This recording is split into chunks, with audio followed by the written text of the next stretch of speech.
What's going on, guys? Welcome back to the channel, and this time we're going to cover the final 1-hour endurance mission on Lake Maggiore. I've seen a lot of people have trouble with this mission, but knowing the right strategy will make this mission much easier. I gave this a go and I was able to beat second place by over a minute, so hopefully I'll be able to help some of you out here. In this guide, we're going to go over car choice, strategy, and pace needed to beat this mission. But before we get started, if you find videos like these helpful, please like the video and subscribe to the channel if you haven't already. With that being said, let's get started. Before you attempt this mission, I recommend trying to get gold on the circuit experience for this track. It will help you memorize the track and make it so you don't have to focus so much to get a good lap, which is really important when you need to maintain a consistent pace for an hour. I highly recommend turning off TCS if you can handle it too. TCS is very intrusive in GT7 and it will cost you a lot of time, so learning how to drive with it completely off will help you gain a lot of time. Also, ABS on default is usually the way to go, so try that if you aren't already. I'll probably post a guide on the circuit experience in the next couple of days, so stay tuned for that. One thing I've heard is that the difficulty setting is bugged for missions, and that easy and normal difficulties can make this way too hard. I completed my race on hard, but I tested a few laps on easy and normal, and there wasn't any difference. This makes sense to me since the game says the difficulty setting is for World Circuit events specifically, so it shouldn't affect the mission difficulty.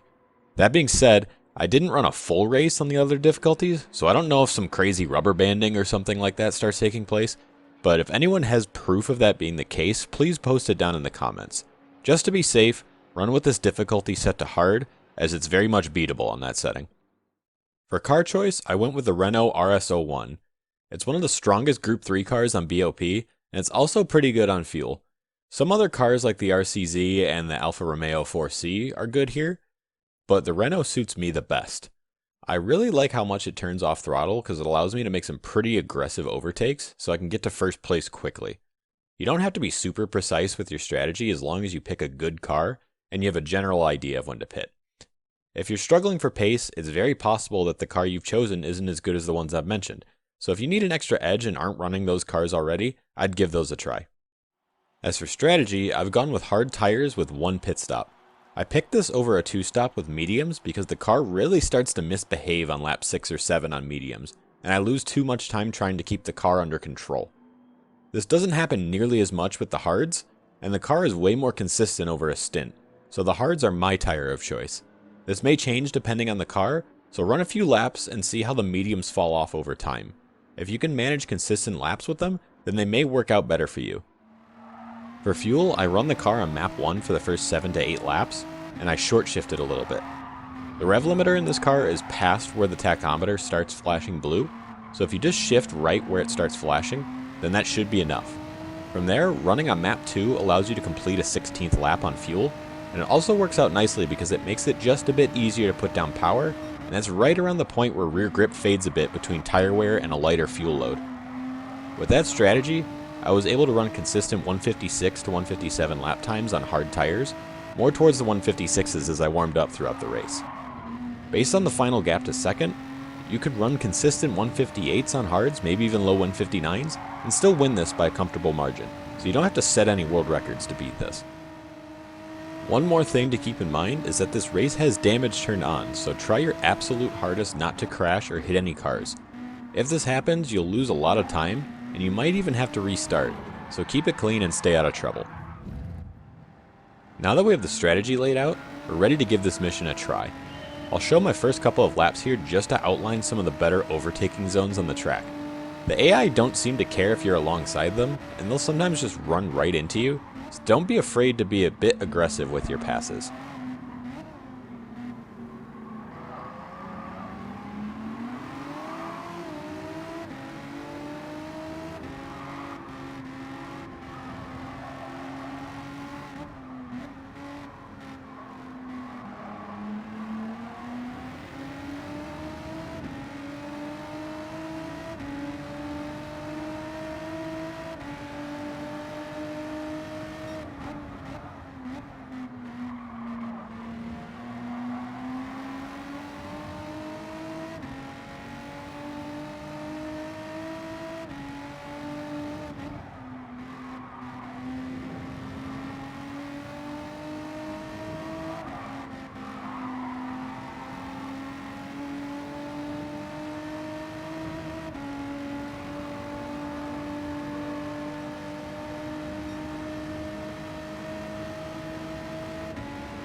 We got a really good start here, and we take the lead into the hairpin on lap 2. Once you're in the lead, you just need to set consistent lap times and slowly pull away from the pack.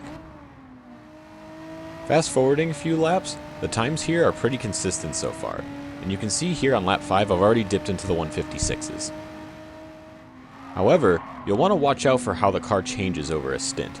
I overestimated the rear grip I had left here between tire wear and less fuel weighing the rear end down, so I made a bit of a mistake, and this slower lap cost me a couple seconds.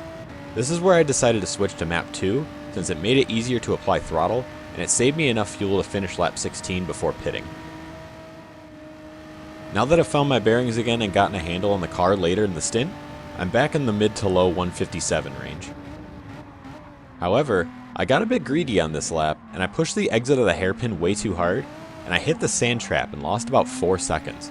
This kind of thing can happen from time to time, so if you're worried about that, then just back off your pace a tiny bit. Losing a tenth or two per lap is much better than losing seconds from one big mistake like this. It's a long race, so pace yourself rather than pushing at 100% all the time. Now we're going to make our first pit stop. I would recommend taking tires on any pit stop regardless of your tire choice. It only takes an extra 5 seconds or so to take tires, and you'll easily lose more than that from wear if you push them too far. I'm also completely filling up on fuel since I ran out entering the pits, and I want to make sure I have enough fuel in case the race goes to lap 32.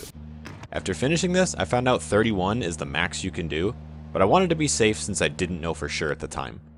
Despite that extremely long pit stop, we still come out with the lead. If you're not leading here, that's perfectly fine as long as you're staying within that 158 or even low 159 lap time range.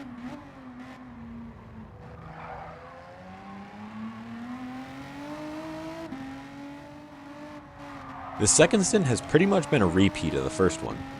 You can actually run on map 1 this entire second stint, but I chose to go to map 2 later on again just to be safe, because it made the car a bit more drivable without losing much time. Besides the mistakes on lap 22, I'm running consistent low 57 to high 56, and I even got into the mid 56s with splits for a low 56 at best. It started getting a bit out of hand around lap 26, so I switched over to map 2 again at this point. Also, watch out for the backmarkers around this point in the race. They don't seem to pay attention to what you're doing, and while it seems like they're programmed to slow down to yield to the leader, they don't get off the racing line most of the time, so it ends up being harder to get around them than if they just carried on at full speed. Just be cautious when overtaking lap traffic and you should be alright.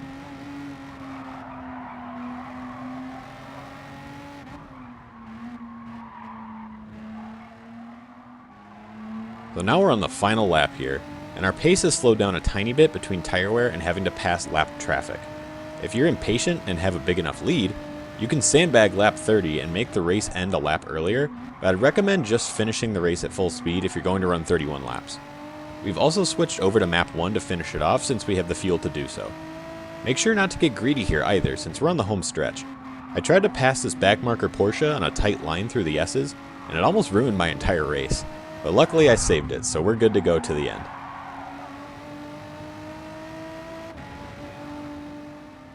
Coming out of the last corner for the final time, we take the win over second place by over a minute, and the gap could have been larger with more practice and fewer mistakes.